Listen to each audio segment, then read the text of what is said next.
সোমবার সন্ধ্যায় ধূপগুড়ি পুরসভার ১৬ নম্বর ওয়ার্ডে ধূপগুড়ির বিধায়ক নির্মল চন্দ্র রায় এবং তৃণমূল জেলা সম্পাদক রাজেশ কুমার সিং এর হাত ধরে দলীয় পতাকা নিয়ে বিজেপি ছেড়ে তৃণমূল কংগ্রেসে যোগদান করল ৩০টি পরিবার।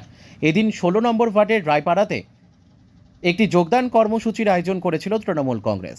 এদিনের যোগদান কর্মসূচিতে উপস্থিত ছিলেন বিধায়ক নির্মল চন্দ্র রায়, টাউন সভাপতি ইভান দাস, জেলা সম্পাদক রাজেশ কুমার সিং, আইএনটিটিইউসির টাউন সভাপতি আলম রাহেবান, যুব সভাপতি ধরণী রায় সহ অন্যান্য নেতারা। বিধায়ক নির্মল চন্দ্র রায় বলেন, এটা নতুন কিছু নয়, সাধারণ মানুষ বিজেপি থেকে মুখ ফিরিয়ে নিয়েছে। মুখ্যমন্ত্রী মমতা বন্দ্যোপাধ্যায়ের উন্নয়নে সামিল হতেই ৩০টি পরিবার বিজেপি ছেড়ে তৃণমূল কংগ্রেসে যোগদান করল। আজকে বিপুল ইসলাম লতিফ সাধারণত এই পুরো টিম আজকের এই যোগদানের সহযোগিতা করার জন্য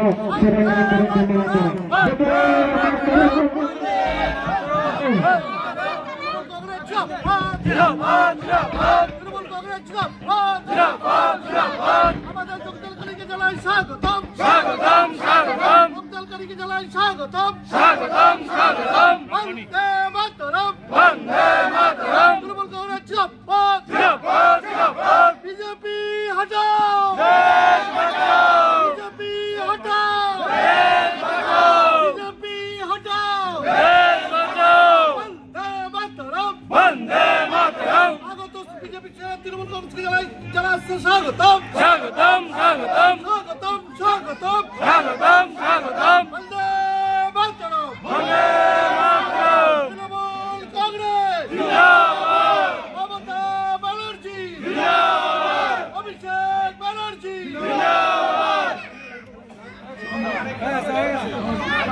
দেখেছিলাম যোগদান, ফের এই পুরসভা এলাকায় ১৬ নম্বর ওয়ার্ডে যোগদান, কি বলবেন? ১৫ নম্বর ওয়ার্ডেও আমাদের যোগদান ছিল, তারপরে ১৪ নম্বর ওয়ার্ডে, আজকে আমাদের ১৬ নম্বর ওয়ার্ডে যোগদান পর্বটা হয়েছে। একের পর এক বিজেপিতে থেকে তৃণমূলে আসছে।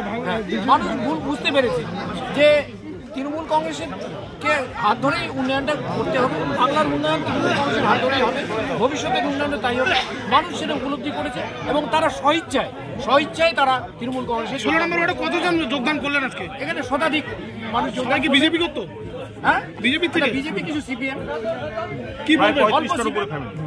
কি বলবেন যে ১৬ নম্বর ওয়ার্ড কি আরো শক্তিশালী হবে? অবশ্যই শক্তি, যোগদান মানে তো শক্তিশালী হওয়া, খুব স্বাভাবিক ব্যাপার সেটা। কি ভাবছেন এবার পৌরসভায় কি ১৬ নম্বর ওয়ার্ড জয়ী হবে তৃণমূল কংগ্রেসের হাতে? আমরা তো আশাবাদী, ভীষণভাবে আশাবাদী আমরা যে ১৬ নম্বর ওয়ার্ড পৌরসভা আমরা জিতবো। আর ১৬ নম্বর ওয়ার্ড কেন, বাকি ওয়ার্ডও আমরা জিতবো। ধন্যবাদ।